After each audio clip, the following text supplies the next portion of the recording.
প্রতিদিন সাতক্ষীরা শহরের পাকা পোলের মোড়ে বসে শ্রমিকের হাট। ভোর থেকে শ্রমিকরা কাজের অপেক্ষায় থাকলেও কাজ না পেয়ে ফিরে যান অনেকে। এ বিষয়ে আরো বিস্তারিত জানাতে সাতক্ষীরা থেকে যুক্ত হচ্ছেন সহকর্মী আহসান রাজীব।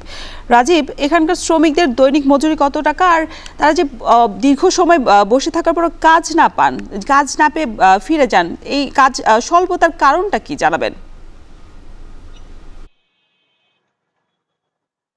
সাতক্ষীরা শহরে গত ৩০ বছর ধরে যে পাকা পোলের মোড় রয়েছে, এই পাকা পোলের মোড়ের এই এলাকাটিতে মূলত সকাল থেকে ভোর থেকে কিন্তু যারা শ্রমজীবী মানুষ রয়েছেন, দিনমজুর, তারা কিন্তু সকাল থেকে এখানে এসে বসে থাকেন এবং এখান থেকে যাদের কাজের প্রয়োজন হয়, যেমন বাসা বাড়িতে যে সমস্ত মাটি কাটার কাজ, বিভিন্ন ঘরের ঘর নির্মাণ সহ দৈনন্দিন যে দিনমজুরের যে কাজগুলো মূলত থাকে, সেই কাজগুলোই এই মানুষরা করে থাকেন।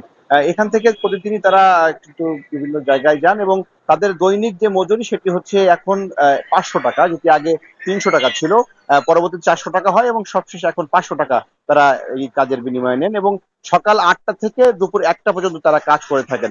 কিন্তু গত কয়েক বছর ধরেই কিন্তু তাদের কাজের যে পরিমাণ সেটি কমেছে। এখানে প্রায় 2 থেকে 300 শ্রমিক রয়েছেন যারা প্রতিদিন সকালে এখানে আসেন।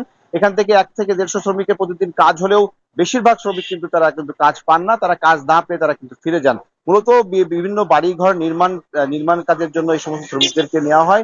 একই সাথে মাটি কাটার কাজ, এখন যেহেতু মাটি কাটার জন্য ভ্যাকুম মেশিন সহ আধুনিক যন্ত্রপাতি বেরিয়েছে, সে কারণে কিন্তু এই মানুষদের কিন্তু খুব একটা কাজ হচ্ছে না। বিশেষ করে যারা একটু বৃদ্ধ মানুষ এবং যাদের বয়স হয়েছে, অসুস্থ মানুষ, তাদেরকে কিন্তু কেউ কাজে নিতে চান না।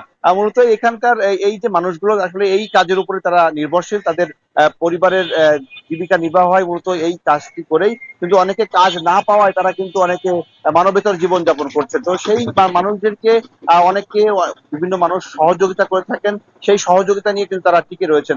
তারপরেও তারা বলছিলেন যে এখানে পর্যাপ্ত কাজের যদি ব্যবস্থা থাকতো, সেক্ষেত্রে তারা কাজের সুযোগ পেতেন। একই সাথে বিভিন্ন ঠিকাদারি প্রতিষ্ঠানের যে সমস্ত কার্যক্রম চলে, এই সমস্ত ঠিকাদারি প্রতিষ্ঠানে যদি তাদেরকে নিয়োগ দিয়ে বা তাদেরকে কাজের একটা ব্যবস্থা করা হয়, সেক্ষেত্রে কিন্তু তারা এই যে তাদের যে কাজটি তারা কিন্তু করতে পারবেন। তো এই অবস্থার মধ্যে তারা দীর্ঘদিন ধরে চলছেন এবং এটি আসলে আগামীতে যদি কাজের পরিমাণ বাড়ে, সেক্ষেত্রে তাদের কষ্টের কিছুটা লাঘব হবে, এমনটি তারা বলছিলেন।